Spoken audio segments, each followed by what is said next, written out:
સુરતમાં વર્ષ 1999નો પાંડેસરાનો લોહિયાળ હત્યાકાંડ ફરી ચર્ચામાં આવ્યો છે। મશીન બાબતે જૂની અદાવતમાં થયેલી હત્યાનો 27 વર્ષથી ફરાર આરોપી આખરે બિહારથી ઝડપાયો। રાજેશ ઉર્ફે ગોરેલાલ કાળુ યાદવને ઝોન 4 પોલીસે દબોચી લીધો છે। નાલંદાના ટીપુલીપુર ગામમાંથી પોલીસ ટીમે તેની ધરપકડ કરી। આરોપી પોતાની ઓળખ છુપાવીને ખેત મજૂરી કરતો હતો। તેણે તીક્ષ્ણ હથિયારથી ઇન્દ્રદેવ પર જીવલેણ હુમલો કર્યો હતો।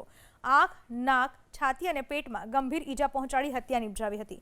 પોલીસની પૂછપરછમાં તેણે 27 વર્ષ જૂનો ગુનો કબૂલ કર્યો। મશીન બાબતે જૂની અદાવતમાં થયેલી હત્યાનો 27 વર્ષથી ફરાર આરોપી આખરે બિહારથી ઝડપાયો।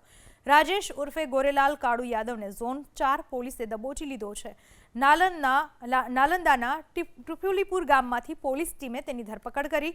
આરોપી પોતાની ઓળખ છુપાવીને ખેત મજૂરી કરતો હતો। તેણે તીક્ષ્ણ હથિયારથી ઇન્દ્રદેવ પર જીવલેણ હુમલો કર્યો હતો। આંખ, નાક, છાતી અને પેટમાં ગંભીર ઈજા પહોંચાડી હત્યા નિપજાવી હતી। પોલીસની પૂછપરછમાં તેણે 27 વર્ષ જૂનો ગુનો કબૂલ કર્યો।